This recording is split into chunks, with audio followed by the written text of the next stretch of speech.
Okay. I don't know where I'm supposed to.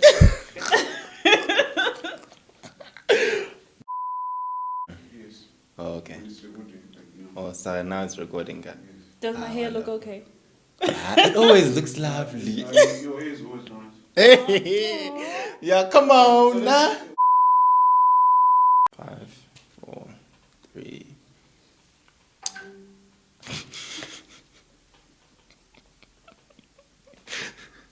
Oh, so random. Okay, okay. But like, what happens if he gets a call? We just have to wait and be like, okay. Okay. All right.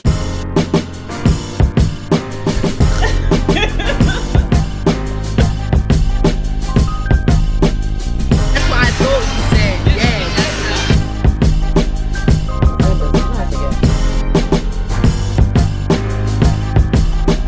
Hey, welcome to the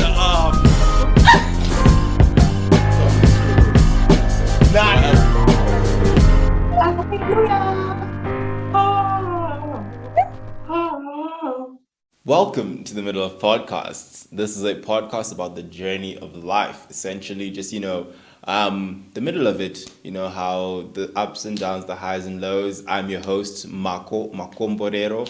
And thank you so much, everyone who's been watching with us, who's been subscribing. If this is your first time watching, please do make sure to subscribe. And also, if this is your first time listening, please do keep listening. And thank you to everyone who's been listening already. Today we have got a guest who I've known for a very, very long time. I've known her, and she sort of made me believe that the age 17 is cool. For some reason, I always just believed that was cool. Because I met her when she was 17. I was like, this girl is so cool. Today's guest is Fungi. That's who we've got today. Please, do let us know a bit about yourself. My graphic designers. Yeah. Hi guys, my name is Fungi. As Marco has already said, I am a creative entrepreneur by calling, but a scientist by training. So I currently work as a brand identity designer. So I specialize in brand design and in packaging, and mostly in the sustainable space. And I have 6 years of experience doing this. So this is what I do when it comes to my work. That's cool. That's interesting. As a scientist, okay, we'll ask about that in a bit. Before we even get there, what are some of your hobbies? What are some of your interests? What do you like doing? So I've actually recently become a plant mom.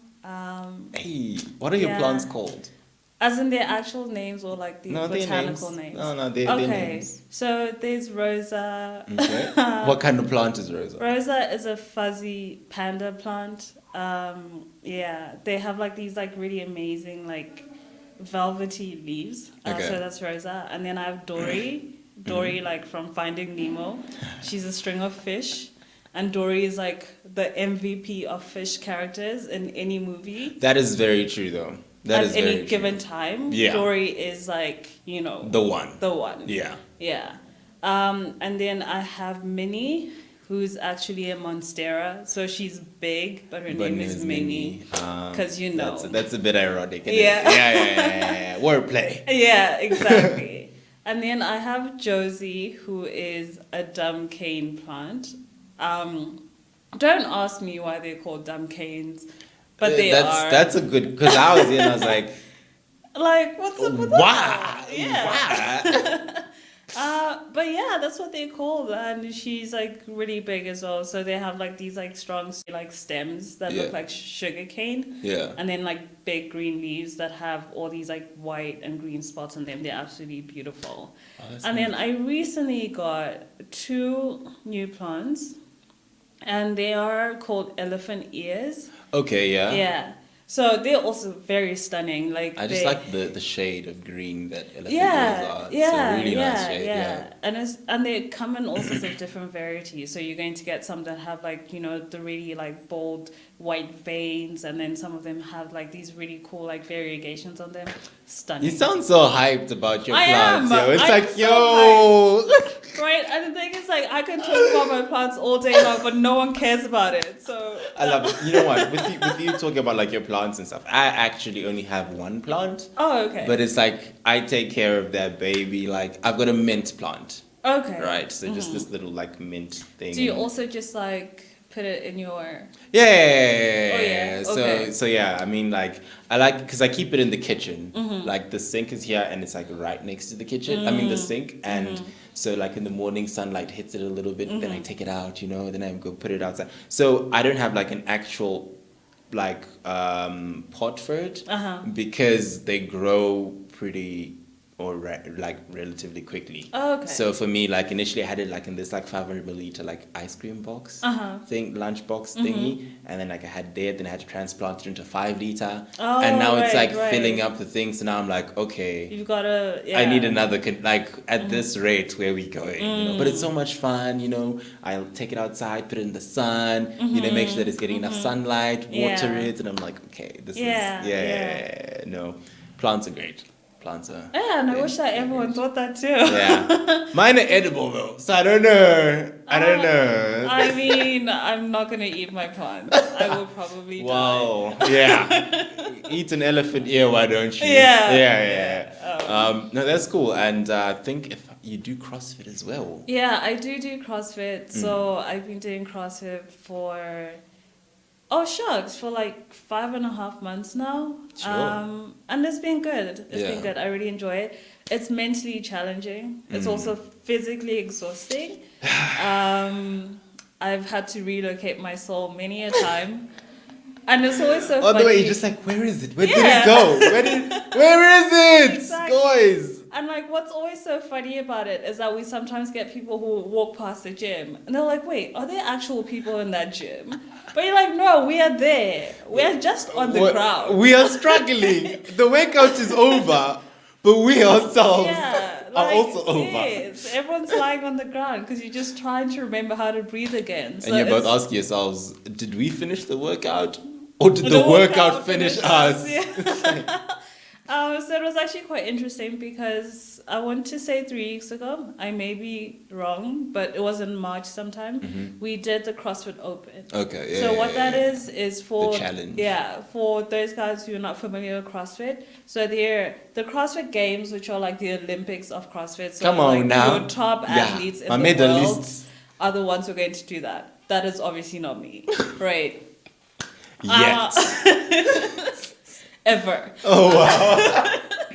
But then the Open now is for, some of us who just go to CrossFit. So it doesn't matter how old you are. You can be 60. The oldest guy at our gym is actually 74. Oh, snap. And he did the Open. So it's you can be 14, you can be 16. Everything is scaled as well. So you don't have to do all like the gymnastic movements if you don't know how to do them. So there's always like a version below that you can do. Similar to sort of like what golf does with like the like handicaps and stuff in a way, roundabout way. I wish I could say yes, but I know nothing about golf. So I'm going to take your word for it. Oh, wow. So yeah, similar to what golf does, it just allows you to be able to test yourself, like physically and mentally. So the workouts are short, but they're hard. Yeah. It's usually like 2 or 3 movements that you have to complete within a certain amount of time. Yeah. And however many reps you're able to get, then you enter those into like a leaderboard, and then you're able to see what number you are in the world, what number you are in the region, what number you are in the country. I am not going to reveal what number I am. Just know that I do CrossFit. But you completed and I did the best that I could. And that's what counts. That's what counts. Lol. No, that's dope. That's dope. I think just now, you sort of said that you started we're gonna get into question time after like some of the questions, because the questions are related to what you do. Okay. So you're a graphic designer, and you said that you studied sciences, but are now in graphic design. Yeah. How? Like, what did you study? Where did you study, and like, how'd you get into it? So I studied human anatomy and physiology and biochemistry. Yeah. Doesn't matter where. Sounded No. like a lot. I just heard chemistry at the end. Okay. Yeah, the other. So for Marco's sake, because I think that everyone else heard me, I'm joking. I studied human anatomy and physiology and biochemistry at the University of Cape Town. So I graduated in 2014. Okay. And what actually made me make the pivot into a creative career is that I've always had like a creative inclination from when I was much younger. Okay. So I was like that child who was like DIYing birthday cards for special events, obviously, because a birthday is special, Fungi.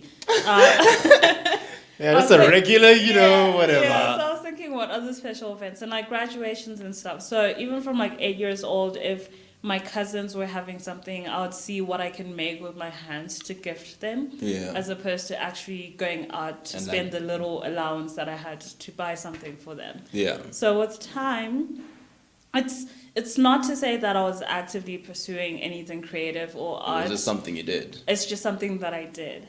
So even when I then went into started high school, we obviously have to go through that entire curriculum whereby you do all of the subjects. But when it came to my sixth form subjects, I opted to do sciences and French. So that's what I did. Oh, wow.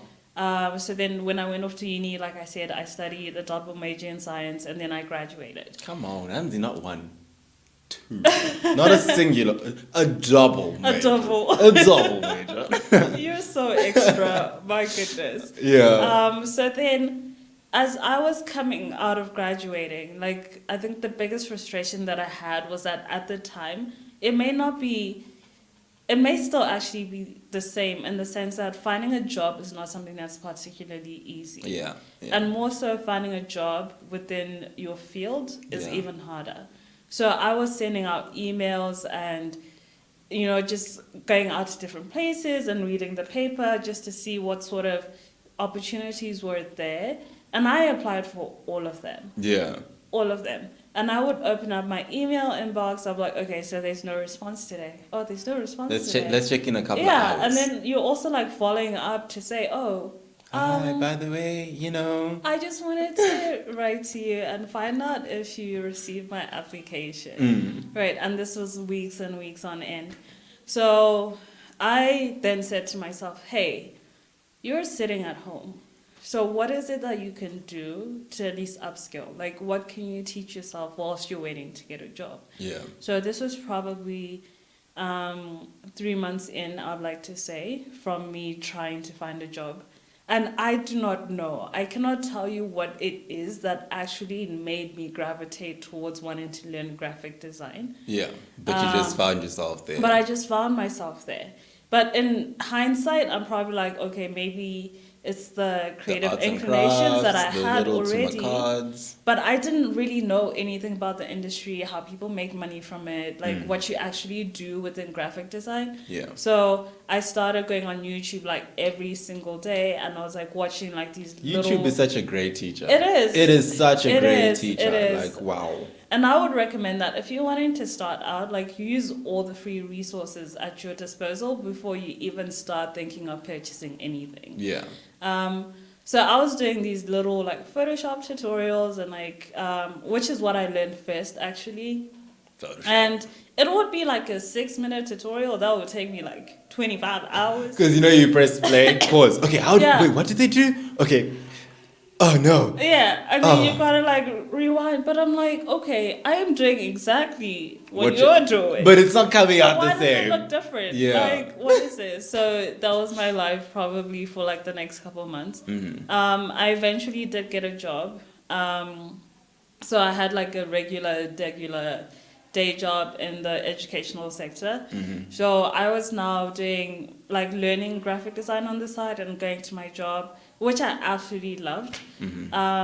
But I got to a point whereby I found myself wanting to really Get into graphic. get into design like a Yeah. lot more. So the more I experimented and the more I learned new techniques and I started seeing what other people were doing in terms of like their work, I was like, man, It's like I gotta do this. Yeah, I can do this. Yeah. Yeah. So it was very like experimental and very chaotic in the beginning. I To cannot say the least. to say the least. To say the least, yeah.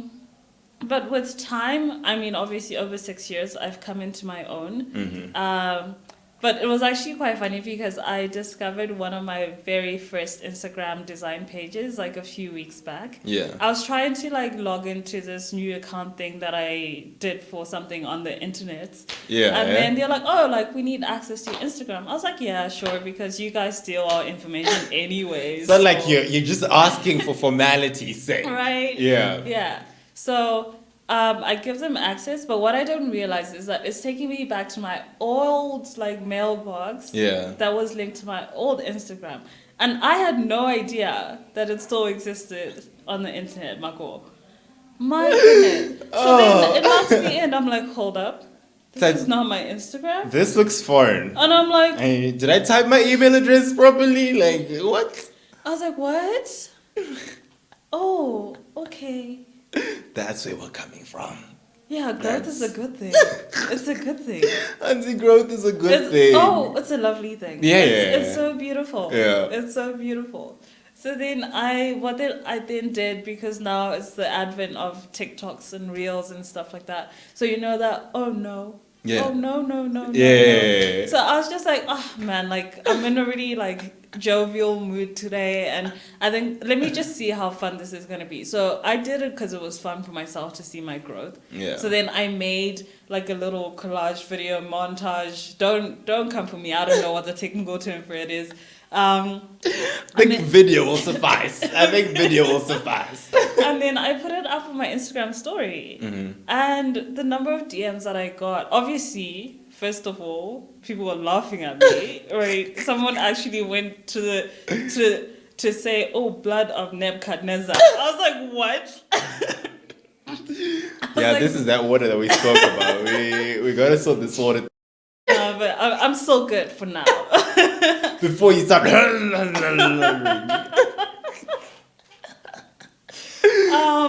But also, like, there was some, like, really positive comments saying, you know what, like, we almost always ever see the final result or the end-ish product. don't see, like, I the wouldn't say start. end product for me because we are still, like, you know, growing and evolving. Yeah. But just being able to see, like, the beginning of everything and how bad it looked, right? And at the time, And you're probably at there the time- thinking, this is quite decent. I'm doing okay. So that's the other thing that I wanted to say as well, because now I can look at it and be like, oh, that's not great design. But at that time, because that was the best that I was pushing out, I was so proud of that moment as well, to say, hey, it doesn't look as good as what you're doing right now, or what in general people are doing. Yeah. But you're doing your pushing best. your best content at that time, and you should be so proud of how far you've come. Yeah. So it was both funny and sad, but also encouraging and inspirational at the same time. Because it also helps you, sort of thinking, you're like, oh, snap, like,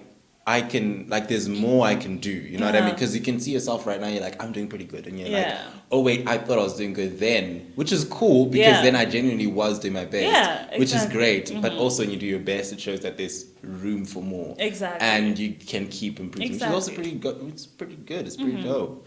Yeah, and I think getting into some of the questions, question time.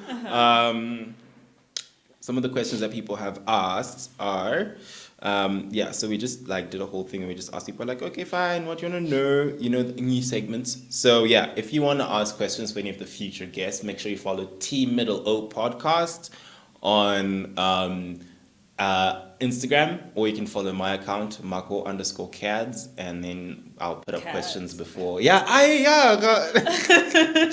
And then you can ask the future guest questions. So here's some of the questions that were asked. What inspires you in terms of, and maybe we can even look at both, in terms of graphic and personally as well. Okay, so I think I'll start with my work and then I'll end with my life, because that's a lot more personal and intimate. Okay. But when it comes to my work, like the one thing that really drives me is that I believe that it's so important for us to be able to retain and maintain the African narrative in a modern way.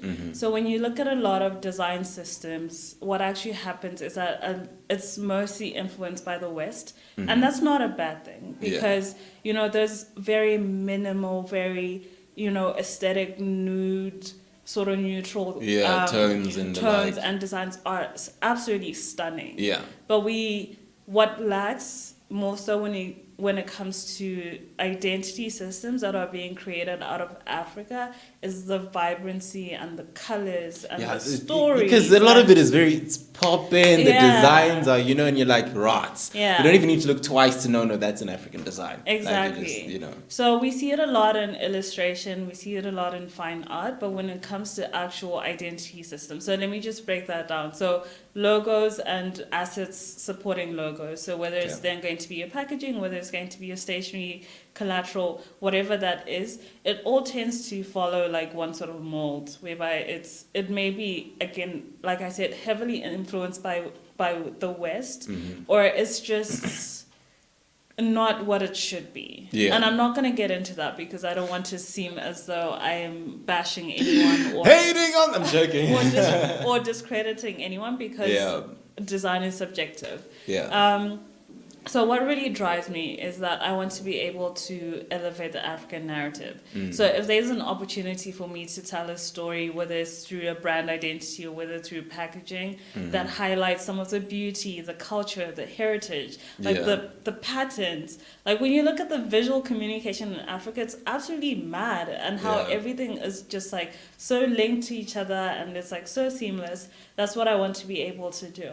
Okay. And what also inspires me as well, because like I was saying, I'm self-taught and I went through a period of having this extremely experimental and chaotic phase where I had actually no one to reach out to. Yeah. Because I didn't know anyone who was in the industry. Yeah. So when you then look at my Twitter and that sort of thing, I want to be able to put myself in a position where I can share the knowledge that I have. I've seen some of your Twitter, like your tweets rather. Because I've seen like random people. I think a couple like Kenyans be like, hey, what do you think of this, whatever, and they're like, okay, cool. No, let me give like my 2 cents, and I was like, I myself am sort of I'm not a graphic designer, but I have been helping or rather working with a company in terms of their online marketing, and so part of that is creating content for them. So in a roundabout way, there's some level of design that's related there, and I'm like, there are a couple of things that I've seen Fungi, post, and I'm like, yeah, okay, I'm gonna try and incorporate that because it's like easier. Like I think it also sort of like what you're doing is also pretty cool because it's like, okay, I would then be a bit more inspired to do my own work because I'm like, I've got someone tell me out. Yeah, exactly. Yeah. So if you are just putting this out there, if you're an up-and-coming designer, or if you're wanting to navigate a self-taught journey in graphic design, or if you have been in the industry for a couple of years, but there's still some things that you need to figure out, so stuff around documentation, stuff around client onboarding, stuff around pricing your work, because that's also something that people struggle with. Yeah. So whatever it is within that realm, if you feel like, hey, I need to be able to have someone who I can have a conversation with that about, then feel free to reach out to me. I'm sure Marco's gonna leave my socials somewhere. We're gonna put them in the bio or somewhere. That's so cool. Do you know? Or there. Right? I don't know yet. I've always wanted to do that. Like when you're watching YouTube videos. It's like, it's over here, and then it pops up, and you're like, oh, it's there. I'm like, so now I can point. I'm like, he's gonna put it. Yeah, I'm probably gonna put it somewhere here. Right. Yeah, just somewhere there. And then we'll see it there, but put it down here. It's like, yeah, there. No, that's dope. I think one of the other questions that's here is So I actually the personal bit, because we haven't spoken about that. Okay, cool. Right. And then my life inspiration, obviously, one of them is God. I'm Christian. So amen. I try to live according to what the word says. I'm not perfect in any sense, and this is not even to say that I have a perfect Christian walk, but I do strive to be the best Christian that I can be. Yeah. Family as well is a big thing for me. I come from a very big knit family, super close, tight connections. So when it comes to a lot of the decisions that I make and a lot of the things that I do, I'm able to do so because I have a good support system. That's dope. But yeah.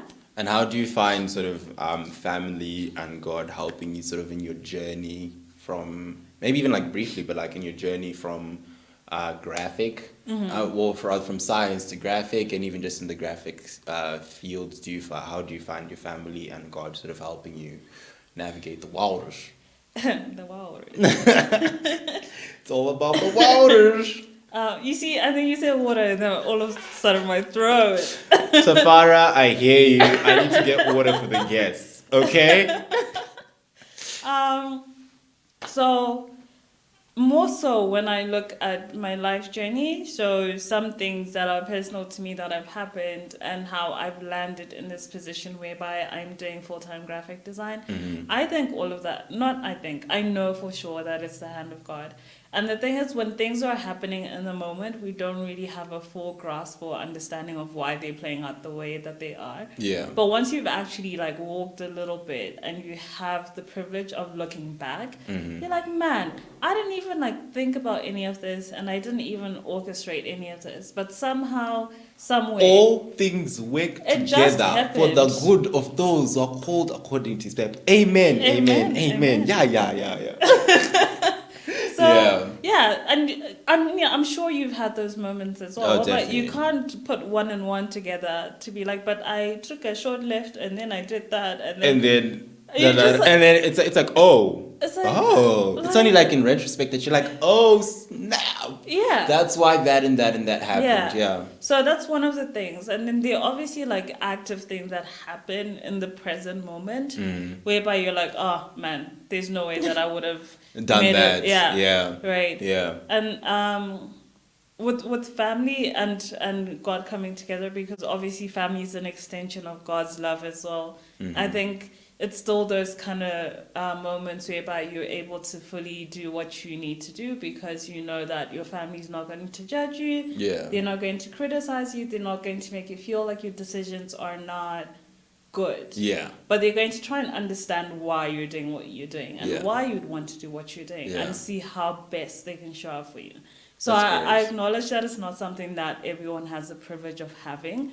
But even if you're in that space whereby you may not have the family support, I think being able to lean on God does take you much further than you would think. No, that's great. That's actually pretty dope. I think that makes a lot of sense. And we're gonna get into a couple of other questions fairly quickly. How did she get clients starting out as a freelancer? Thanks in advance. And I Okay. think if you could also answer that, or just couple them together, is how much would she charge? I guess, well, I mean, you can probably talk to her on her own, but I think she'd also just like to know how you would Like work a with. pricing strategy. Yeah. Okay, cool. So I think that the hardest thing to do when you're starting out is definitely to get quality clients. So we're going to find ourselves probably doing a lot of the work that really doesn't inspire us. And I definitely went through that. Yeah. Just the other day, I was asking people, I was like, what's the thing that you're like the most terrible at designing? And people are like flyers and da-da-da. And I'm like, yeah. I wrote flyers. It was me. I was one of the people. Yeah, so you find yourself like just doing all of this work that is necessary but not necessarily inspiring. Yeah. So in order for you to actually start getting clients, one, you have to ask yourself if your ideal client can actually see you. Oh, it's a good one. Right. Yeah. So it's all about positioning. There's no way that I can sit here and say, hey, I want to be able to work with Malco, Yeah. right? And I'm not positioning myself in such a way that allows me to post my work in a way that Malco can understand. Yeah. In a way that Yeah. Malco will also be able to see. Yeah. So I have to train my mind, first of all, and I need to come up with a strategy to say, if I am trying to get Malco, Yeah. right, where does he live? What Yeah. does he wear? Yeah. Where does he shop? Right? Who does he hang out with? So once I have all of those things in place, I then need to start thinking of how I can talk in such a way that Marco is able to see me and understand me. Yeah. So it's one thing for you to just be in social media and be like, hey, here's This a is flyer. my stuff. Yeah, here's but a is your flyer that target I did. audience seeing your stuff? Right. Yeah. As opposed to saying, oh, this is the work that I did for Algie, who is in this industry. Yeah. And this is the thought process that I had as I was going through it, and this was the end result. Yeah. Right? LG is similar to Marco. Yeah. Right. And I want for Marco to be the one who comes And sees. to ask me or engages me for work. Okay. So it's all about your strategy. It's about your positioning. It's about your messaging. It's about the visuals as well, because you want to be able to create things that your ideal clients are going to be attracted to.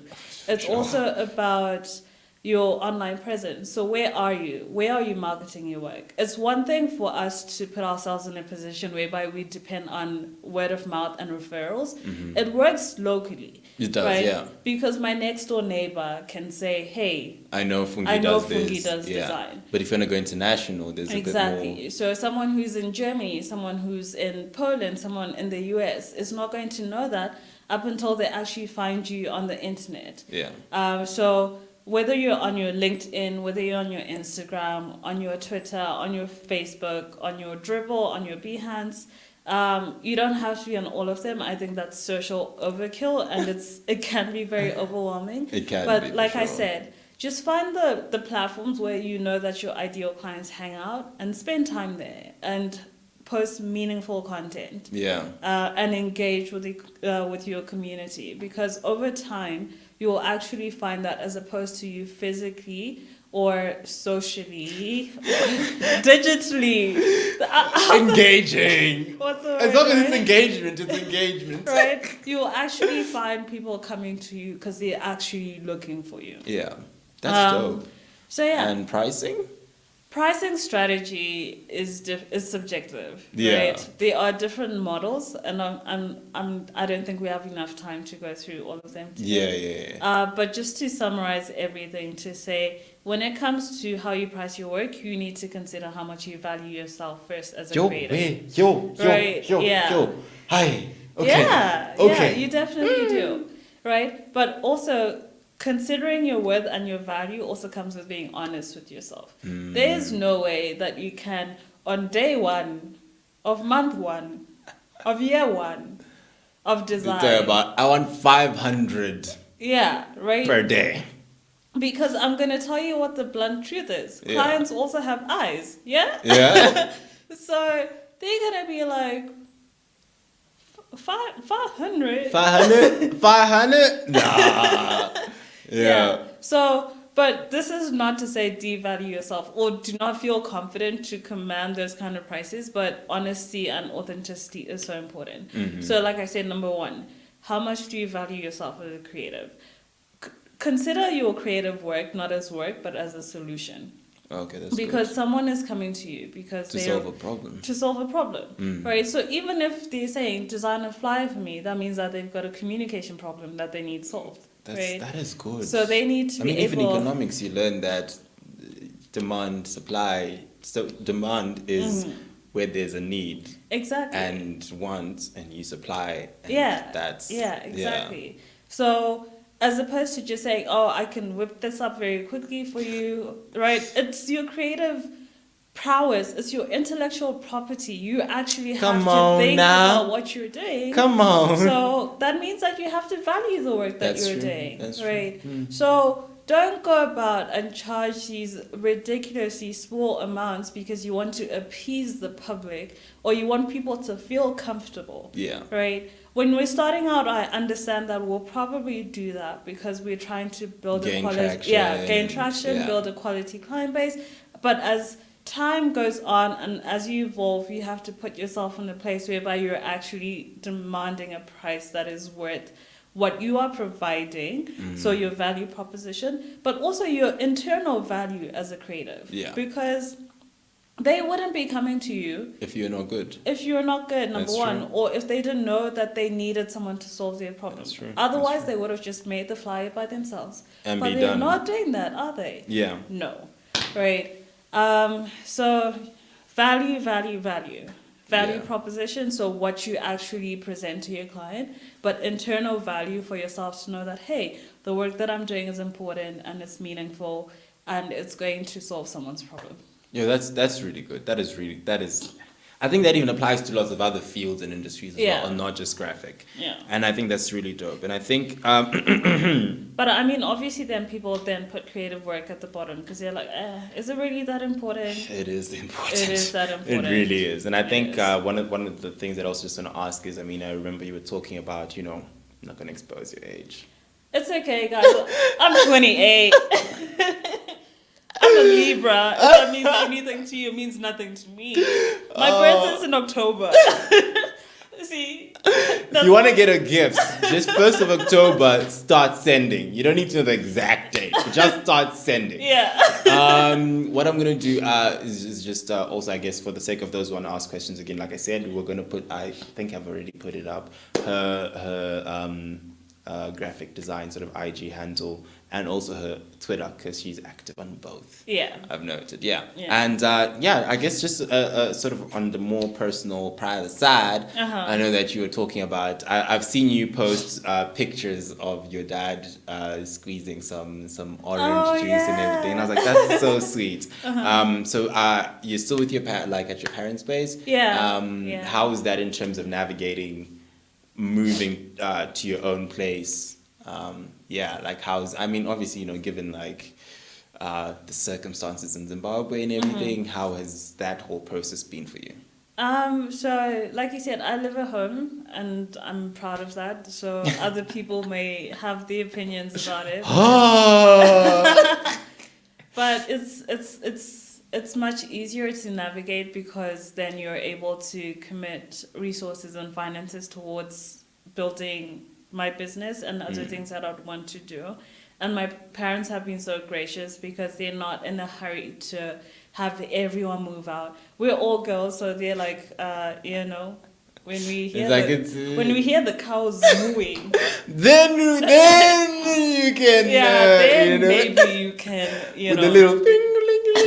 I was having a conversation with a friend, and I was saying to him, there's at every like Kumusha or rural area, there's at least one cow called Thomas. What? Yeah, at least one item called Thomas. No, At least I one. need to verify that now. I'm telling I'm gonna you. get home and like Go ask, yeah. be like, yo, I think is there one called Thomas? Okay. Yeah. That's from my own personal observations. Okay. No, I'm definitely But gonna check on that. Like making a mental note right now. Yeah. But yeah, so the thing is, it also comes with being responsible because you're not just going to be at home and not do stuff. Yeah. Right. So obviously we're all contributing in one way or another, financially and in other ways. Electricity, one person's like, yo, I'm gonna buy like some groceries or whatever. Yeah. So we're not freeloading, like we're just there and they've got to do everything for us. So we at least ensure that we're able to support our parents and to show up when we need to show up. Yeah. So it's been okay. That's I good. honestly do not mind it. It's a lovely environment to be in. Like you said, I mean, I wake up. Yeah, I mean, and if like, I was to wake up there's, to like, freshly squeezed, squeezed. not like a carton, freshly squeezed, you can see the pulp. Yeah. I was like, well. Yeah. So, I mean, I do want to be able to move out, but I'm not in a rush to do so. Mm-hmm. I do also want to be married because that's it's not a requirement. Marriage. You can only move out when You're get married. Yeah, we but can it's move just- out now, but Yeah. I do want to be married, but I don't want to be in a rush to do that either. Yeah. So right now, I'm just focused on growing my business. Doing your solopreneur self. Living the entrepreneurial life that is my sole focus, because there are other projects that I'm working on that are design related that fall outside of me just doing identities and packaging, but being at home allows me to be able to direct finances and efforts towards Into your other expanding ventures and- my other ventures as well. So No, that's dope. That's really cool. That's really dope. With that sort of being said, I think even just one last question is just that this sort of the final question is, with being 28 and talk of marriage, do you ever find yourself in this, how do you handle pressure from like relatives and the like of them just being like, hey, Saka, do you know what people when always are say? you- No. Oh, they'll be like, yeah. So I've got a nephew. You know, yeah. Yeah, I was like, nah, bruv. Like, pressure near my tire, okay? We love the saying. Pressure near my tire. Near my tire. Like, no, I am so laid back and so chilled. So it doesn't. I find it to be funny actually, because there have been instances whereby I've even had, parents on my previous job, who'll be like, no, there's this guy, he's so lovely, and he's also fit, Fungi, and I'm like, okay, that's great for him. Yeah, awesome. He's gonna live a long, healthy life.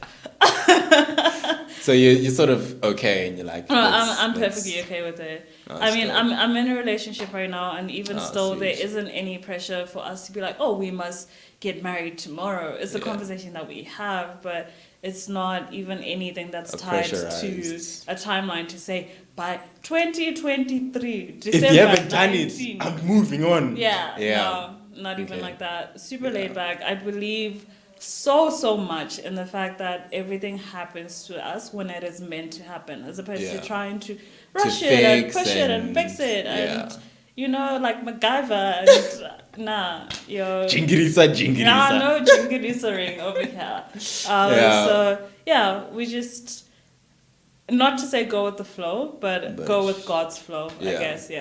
No, that's dope. That's dope. Yeah. Otherwise, no, thank you so much. I don't know if you have any parting shots, anything you want to say. If not, then that's chill. I gotta look at the camera, right?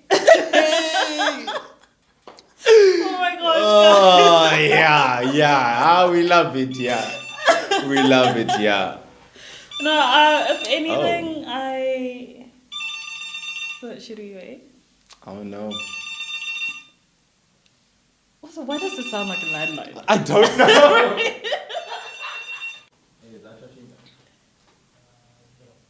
Okay, so let me just check up on him. So literally a minute of this initial. Okay. Wherever you are. So parting remarks. First of all, thank you so much for having me, Marco. Like, this has been super cool. Yeah. So much fun as well. I've enjoyed having you here. Thank It's you. been fun. Thank you very much. Been looking forward to this one. Oh, yay. Yeah. Parting remarks is, I don't even know if I gotta make it personal or just Yeah. But, as you go. But here's what I would say. I think that life is a very interesting thing to navigate, right? So there are a lot of ups and there are a lot of downs. I think my advice is going to be more career-based, to say that where we start is not necessarily where we have to end. Mm-hmm. But if you have something that you're extremely passionate about, that you dream about it, you breathe it, you would rather be doing that thing than what you're currently doing, you need to then start being wise about how you're going to make your breakthrough. So start thinking about that, start planning for it. Like I said, I only left my regular job when I was in a position whereby I knew that this was something that I could do, right? But even if you think that it's something that you could do and you're not sure, start planning for it. Yeah. And it will be the scariest thing that you will ever do. Yeah. Trust me. Stepping outside of your comfort zone and just knowing that you're leaving a safety net is not easy. Yeah. But there's so many beautiful things that grow outside of being brave and being bold. It's not even being confident, because it's it's like you're taking the leap of faith, essentially. So just the things that really set your heart on fire, pursue those things there's no tomorrow, and you will be shocked at how much goodness comes out of it. No, that's great. That's great. Thank you so much, Fungi, for coming. You're welcome. Thank you to everyone who's watched, who's listened, and please do remember to subscribe, to like, and we'll catch you in the next... _cads, right? Cads. That's right. That's Cads. right. For any other information or anything else, I'll probably put something in the bio for you to check out. Otherwise, thank you so much for watching. Catch you in the next episode. Cool. Wonderful. That was so much fun.